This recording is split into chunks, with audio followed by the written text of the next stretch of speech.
Hello cricket fans, one India Kannada YouTube ಚಾನೆಲ್ಗೆ ಸ್ವಾಗತ. ನಾನು ರಾಶ್ಮಿ. ಸೊ ಇವತ್ತು IPL ನ second day Mumbai versus Pune match ಇದೆ. ಸೊ ಮುಂಬೈ ಮತ್ತು ಪುಣೆ ಮಸ್ತ್ ಓಪನಿಂಗ್ ಅನ್ನ ಕೊಟ್ಟಿದ್ದಾರೆ. ಇನ್ನು ಮುಂಬೈ ಮತ್ತು ಪುಣೆ ತಂಡ ಭರ್ಜರಿ ಎಂಟ್ರಿಯನ್ನ ಸ್ಟೇಡಿಯಂಗೆ ಕೊಟ್ಟು ಆಯ್ತು. ಪುಣೆ ತಂಡ ತನ್ನ ಕ್ಯಾಪ್ಟನ್ ಸ್ಟೀವ್ ಸ್ಮಿತ್ ಜೊತೆ ಸ್ಟೇಡಿಯಂಗೆ ಭರ್ಜರಿ ಎಂಟ್ರಿ ಕೊಟ್ಟಿದ್ರೆ, ಮುಂಬೈ ಕೂಡ ತನ್ನ ಕ್ಯಾಪ್ಟನ್ ರೋಹಿತ್ ಶರ್ಮಾ ಜೊತೆ ಸ್ಟೇಡಿಯಂಗೆ ಭರ್ಜರಿ ಎಂಟ್ರಿ ಕೊಟ್ರು. ಆದ್ರೆ ಪಾಪ ರೋಹಿತ್ ಶರ್ಮಾ ತುಂಬಾನೇ ಹೆದರ್ಕೊಂಡ್ಬಿಟ್ರು.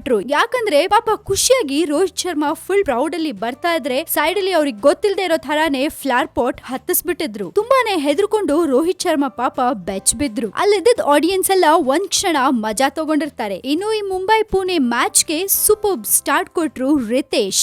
ಎಸ್, ಬಾಲಿವುಡ್ ನಟ ರಿತೇಶ್ ದೇಶ್ಮುಖ್ ಸ್ಟೇಡಿಯಂಗೆ ಎಂಟ್ರಿ ಕೊಟ್ಟು ಫುಲ್ ಅಲ್ಲೇ ನ್ಯೂ ಇಯರ್ ಪಾರ್ಟಿಗೆ ಡ್ಯಾನ್ಸ್ ಮಾಡೋ ತರ ಆಲ್ಮೋಸ್ಟ್ 5 ಮಿನಿಟ್ಸ್ ಡ್ಯಾನ್ಸ್ ಮಾಡಿ ರಿತೇಶ್ ಧೂಳೆಬ್ಸಿದ್ರು. ತುಂಬಾ ಜನ ಇಷ್ಟೊಂದು ಬೇಕಾ ಅಂತ ಮೂಗ್ ಮುರಿದಿದ್ದು ಉಂಟು. ಯಾಕಂದ್ರೆ ಎಲ್ರು ಮ್ಯಾಚ್ ನೋಡಕ್ಕೋಸ್ಕರ ಕಾತರದಿಂದ ಕಾಯ್ತಾ ಇರ್ತಾರೆ. ಇದ್ರ ಮಧ್ಯ ಇಷ್ಟೊಂದು ಲಾಂಗ್ ಡ್ಯೂರೇಷನ್ ಡಾನ್ಸ್ ಬೇಕಿತ್ತಾ ಅಂತ ತುಂಬಾ ಜನ ಪ್ರಶ್ನೆ ಕೂಡ ಕೇಳ್ಕೊತಾ ಇದ್ರು. ಎನಿವೇಸ್, ಸ್ಮಾರ್ಟ್ ಕ್ಯೂಟ್ ರಿತೇಶ್ ಧೂಳ್ ಮಗ ಧೂಳ್ ಅಂತ ಸ್ಟೇಡಿಯಂ ಅಲ್ಲಿ ಕುಣಿದು ಕುಪ್ಪಳಿಸಿ ಫುಲ್ ಸುಸ್ತಾಗ್ಬಿಟ್ರು. ಸೊ ಇದೊಂಥರ ಫನಿ ಸಿಚುಯೇಷನ್ ಅಂತಾನೆ ಹೇಳ್ಬೋದು. ಎನಿವೇಸ್, ಇಂಥ ಫನಿ ಸಿಚುಯೇಷನ್ ಜೊತೆನೆ ಇದೀಗ IPL ಇನಾಗ್ರೇಷನ್ ಆಗಿದೆ. ಇನ್ನು ಮುಂದಕ್ಕೆ ಮ್ಯಾಚ್ ಹೇಗ್ ನಡೆಯುತ್ತೆ ಅನ್ನೋದನ್ನ ನಾವು ನಿಮ್ಗೆ ತಿಳಿಸ್ಕೊಡ್ತಾನೆ ಇರ್ತೀವಿ. ಸೊ ಮಿಸ್ ಮಾಡದೆ ಈ ಲೈವ್ ಅಪ್ಡೇಟ್ಸ್ ನ ನೋಡ್ತಾ ಇರಿ ಅಂತ ಹೇಳ್ತಾ, ಮತ್ತಷ್ಟು IPL ಸುದ್ದಿಗಳಿಗೆ ನೀವು ಸಬ್ಸ್ಕ್ರೈಬ್ ಮಾಡಿ ನಮ್ಮ one India Kannada YouTube channel. And ಈ ನಮ್ಮ ವಿಡಿಯೋ ನಿಮ್ಗೆ ಇಷ್ಟ ಆಗಿದ್ರೆ ದಯವಿಟ್ಟು ಶೇರ್ ಮಾಡಿ, ಲೈಕ್ ಮಾಡಿ.